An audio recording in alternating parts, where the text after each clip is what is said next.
ஸ்ரீ சாய்நாத் ஸ்வன மஞ்சரி. அரிய பொக்கிஷமான ஸ்ரீ சாய்நாத் ஸ்வன மஞ்சரி ஸ்ரீ தாஸ்கனு மகராஜ் அவர்களால் இயற்றப்பட்டது. இந்த துதியை தினமும் பாராயணம் செய்து வர நம் வாழ்வில் பல நன்மைகள் கிடைக்கும் என்பது நிச்சயம். தினமும் படிக்க முடியாவிட்டாலும் 48 நாட்கள் தொடர்ந்து படிக்கலாம். அதுவும் முடியாவிட்டாலும் வாரம் ஒரு முறை ஒவ்வொரு வியாழக்கிழமை தோறும் படித்து வர பல நன்மைகள் கிடைக்கும். ஸ்ரீ சாய்நாத் ஸ்வன மஞ்சரி. ஸ்ரீ கணேசனை வணங்குகிறேன்.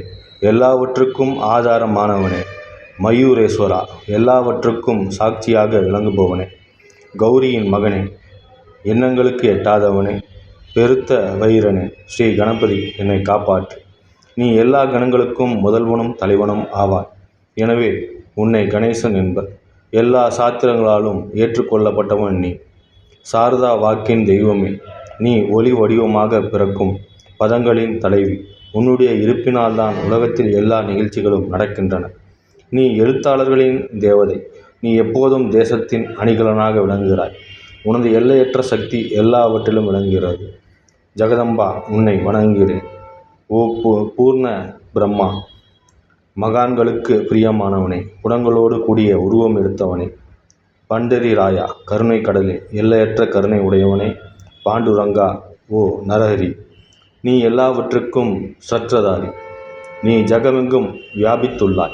எல்லா சாத்திரங்களும் உன்னுடைய உண்மையான உருவத்தை பற்றி ஆராய்ச்சி செய்கின்றன. வெறும் புத்தக அறிவு மட்டுமே பெற்றவர்களுக்கு நீ காணப்படுவதில்லை. சக்கரபாணி, அத்தகைய அறிவிலின் யாவரும் வெறும் வாத பிரத்யங்களிலே உலகிறார்கள்.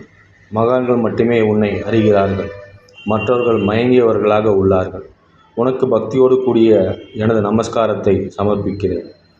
5 முகங்களுடனே சங்கரா, மனித மண்டையோடு லான மாலை அணிந்தவனே, நீல நிறமுடைய கழுத்தனே, திகம்பரா, ஓங்கார ரூபா, பசுபதிநாதா, எவருடைய உதடுகளில் உனது நாமம் விளங்குகிறதோ அவர்களது துன்பங்கள் உடனடியாக விலகிவிடும்.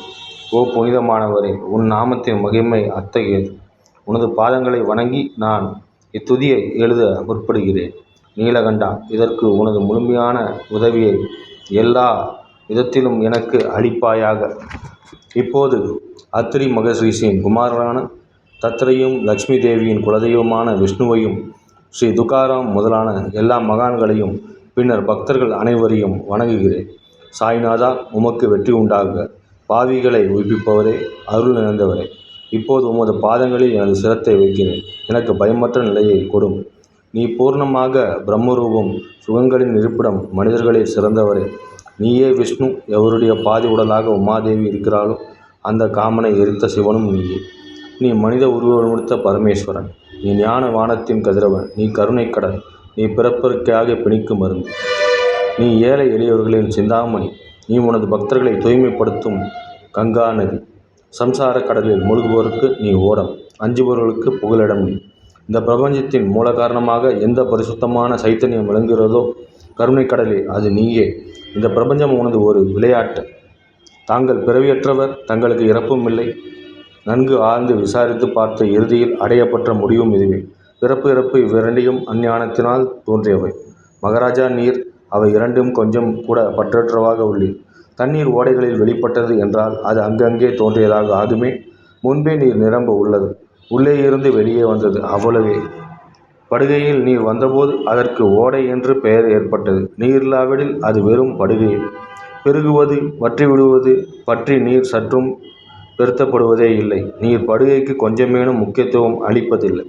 படுகை மற்றும் நீர் நிறைந்துள்ள போது பெருமை கொள்கிறது. நீர் வற்றும் போது மிகவும் வருந்தும் நிலை அடைகிறது.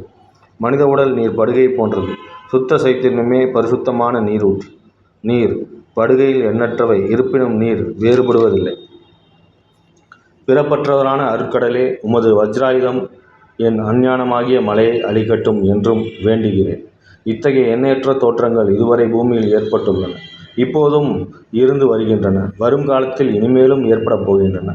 அந்த ஒவ்வொரு தோற்றத்திற்கும் ஒரு தனிப்பெயரும் உருவமும் கிடைக்கின்றது. அதன் மூலம் உலகத்தில் அவற்றை பிரித்திருக்கிறார்கள். ஆத்மாவை பொறுத்தவரை நான் நீ என்று கூறுவது பொருந்தாது. இருமை என்பதே எங்கு இருப்பதற்கு இடமில்லை. அதே உண்மையில் ஆத்மா எனப்படுவது. மேலும் உண்மையில் ஆத்மா பிரபஞ்சம் முழுவதையும் வியாபித்து உள்ளது.